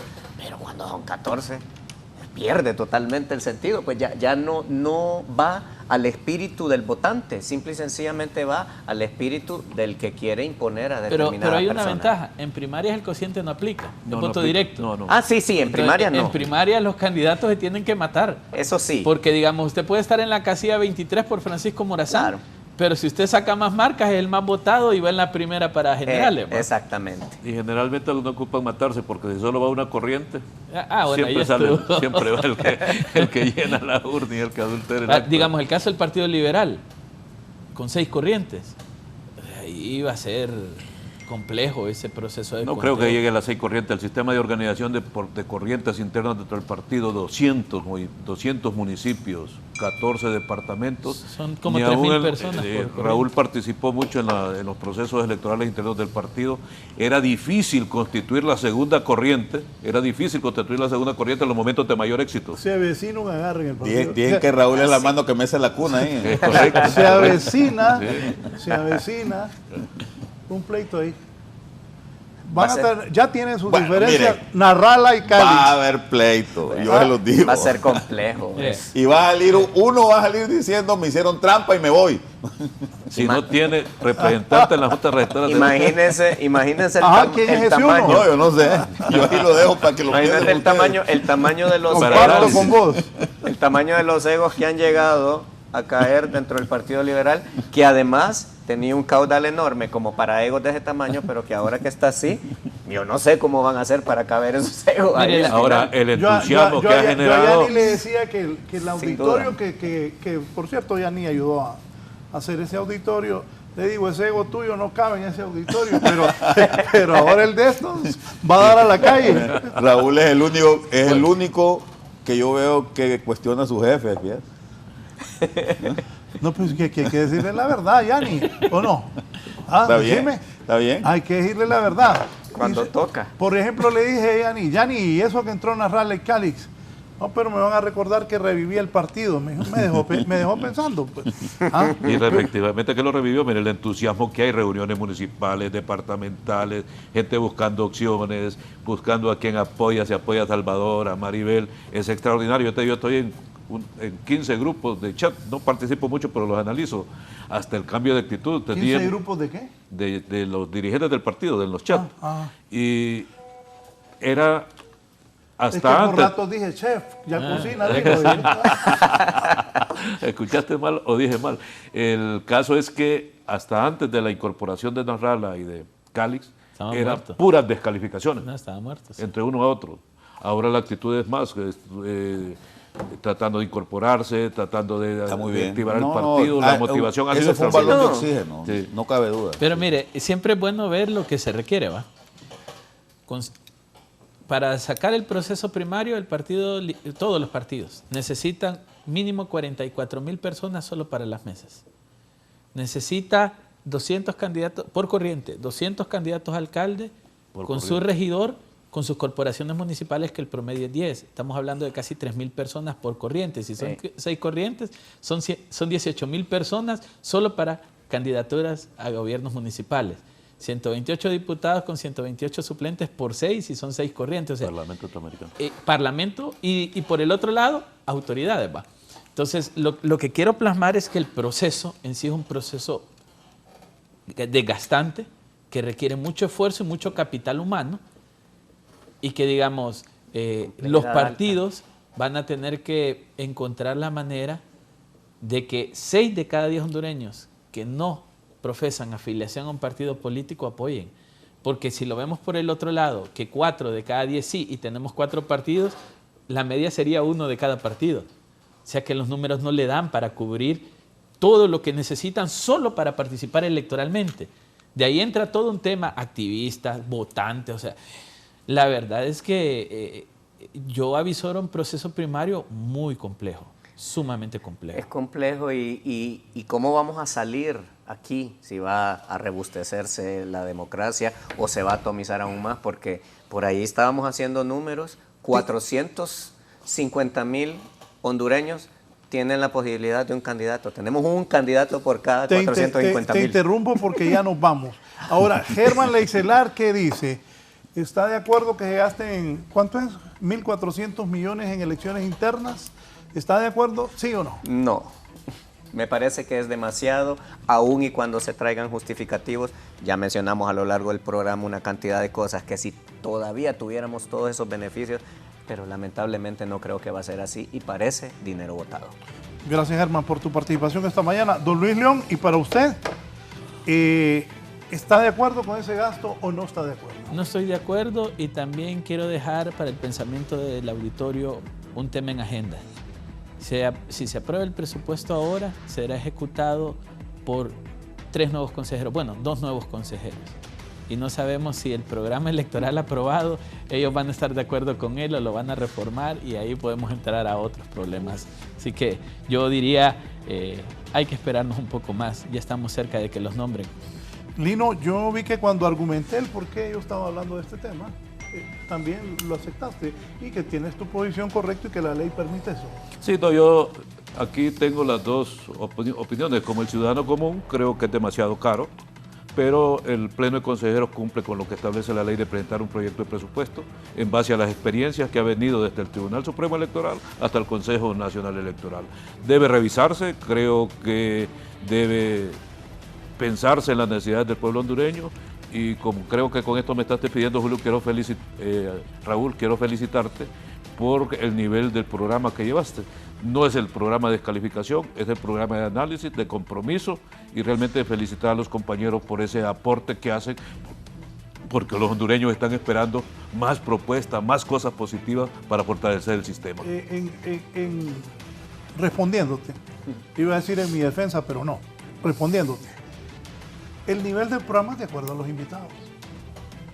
Si los invitados quieren en algún momento del programa debatir entre ellos, discutir o hasta momentos agredirse, que hemos parado eso, ya es decisión del invitado. Claro, correcto. Es la verdad. Julio, ya volaron vasos aquí. ¿A favor o no? Sí. Muchas gracias, Raúl. Definitivamente que el país requiere en este momento de un redireccionamiento en temas presupuestarios.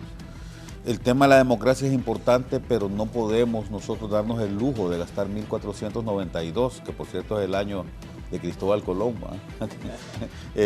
millones de lempiras en un proceso que podría ser muchísimo más barato y mucho más transparente y útil para el país. Muchas gracias, Julio. Antes de despedirnos voy a mencionar 3 frases de 3 personajes del país, empezando por Jorge Arturo Reina. Jorge Arturo dijo, todos los que están aquí, alguna gente ya con alguna edad, dijo, yo no sé de qué se asustan con esos 1.400 millones, esa es una práctica de los políticos. Sí, quiero dejar claro que yo estoy en contra de eso, como estuve en contra hace muchos años, siendo secretario de la presidencia con el presidente José Manuel Zelaya Rosales, que sacaran 1.200 millones para los partidos políticos. En aquel entonces me acuerdo que tuvimos un enfrentamiento serio con el presidente del Congreso de ese momento, Roberto Micheletti Valle. Si en el 2006, como secretario de la presidencia, estuve en contra que sacaran esos 1.000 millones para la política, hoy estoy en contra que para unas elecciones internas de 3 partidos saquen 1.400 millones de lempiras. Creo que en un país tan pobre como el nuestro, no es lo correcto, que los políticos de repente no les importa lo que se diga, pero que quede constancia que nosotros estuvimos en el 2006 en contra que sacaran 1.200 millones para repartirse los partidos, hoy estoy en contra que gasten 1.400 millones en esas elecciones internas. Otra frase célebre, Chelato dijo, nunca se sabe, pero José Manuel Zelaya Rosales, hace poco porque cuestioné a Yani siempre lo cuestiono porque él es un político y el que es político está expuesto a la crítica diaria. También cuando hace cosas buenas se las digo en privado y en público. Y también le digo a Yani cuando comete errores, en mi opinión, en privado y en público. Aquí lo reitero y aquí la gente es que voy a hablar de Yani, dale Yani lo que quieras y el político es Yani. Pues Mel Zelaya dijo otra frase célebre, no hay dinero, y ahora se ha hecho popular, no entendés que no hay dinero. Entonces si Mel dijo no hay dinero, espero que Mel la piense, porque coherente. Le van a ir a decir que apruebe esos 1.400 millones, pero aquí Mel, en el 2006 dijimos que no a esos 1.200 millones que querían sacar para los partidos políticos. Pues don Mel Zelaya dijo no hay dinero. entonces vamos a ver si hay esos 1.400 millones para las elecciones internas. Gracias a todos. Buenos días, que estén bien.